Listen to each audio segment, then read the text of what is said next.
So I got an inquiry for a woman who just moved back to Waikiki from Colorado. Now I had the privilege of getting to know her over the phone a little bit. I kind of talked to her a little bit about what's going on. And according to her, her dog is having a really hard time adjusting to a new environment. Whenever her dog sees another dog, her dog is just out of control, jumping, barking, lunging, not so much aggressive, but just overly playful, overly excited.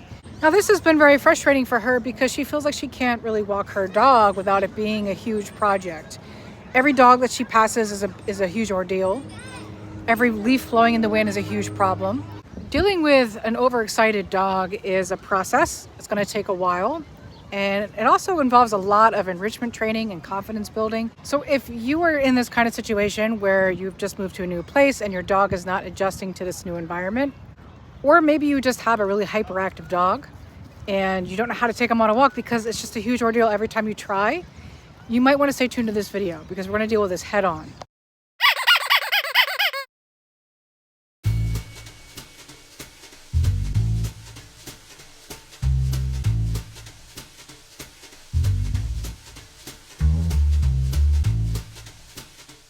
So the dog's name is Winnie, and I got to meet Winnie for the first time. Such a love bug, super playful, and a little bit too playful because Winnie was jumping on me a lot. And according to the owner, Winnie only does that with newcomers. So the trouble that the owner's having is how does she get the dog to stop jumping on newcomers when the dog is not jumping on her? The answer to that question is pretty simple, and it's about changing the dog's behavior. So we don't want to just use a cue or say off a whole bunch because we shouldn't expect our guest to train our dog, right? Our dog should just not jump on guests. Now, this is a very common problem. I've seen this case a lot where the person just moves to a new area and their dog is just not used to all these new sights, sounds, smells, and it freaks them out. They're either overly excited or totally scared. And so that's the position that Winnie's in right now. So we started with one of my most favorite impulse control treat games. Now, initially I tried this game with treats because that's usually what the dogs respond to the most. But the owner informed me that she thinks her dog would actually respond more to toys. And sometimes that happens where I meet a dog that is more toy motivated than treat motivated. So Winnie responded to that game really well once we started using the toy instead of treats.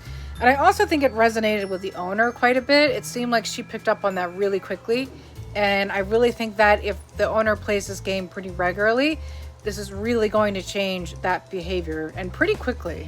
I think if they play this game on a regular basis, that they will really start to see some real change in Winnie's behavior. So after a few rounds of that game, then we went on to down stays.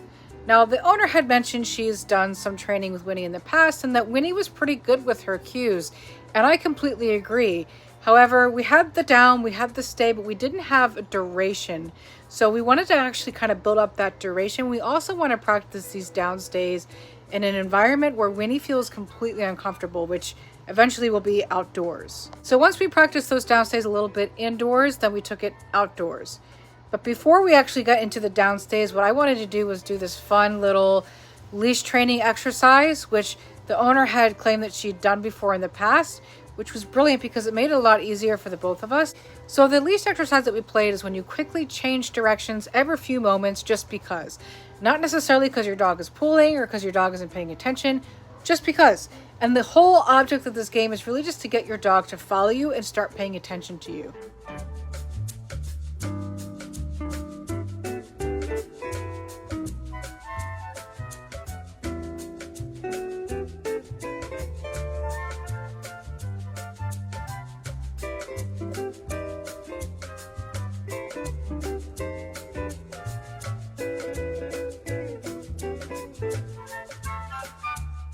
Now, when I am playing this game with a dog owner for the first time, what I try to explain to them is that essentially you are making yourself more interesting than the thing that is out there. The squirrel, the bird, the grass, or whatever it is that's driving your dog crazy, you are now their prey. You are now activating their prey drive just by changing directions over and over and over again. You are now activating their prey drive.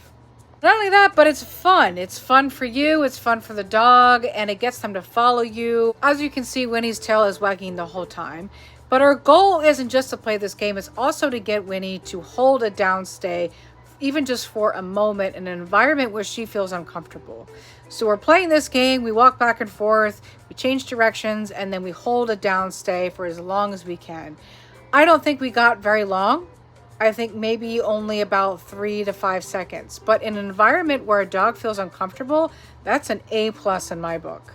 Luckily, Winnie's only about 14 months old, and that gives us some good insight into her second fear phase.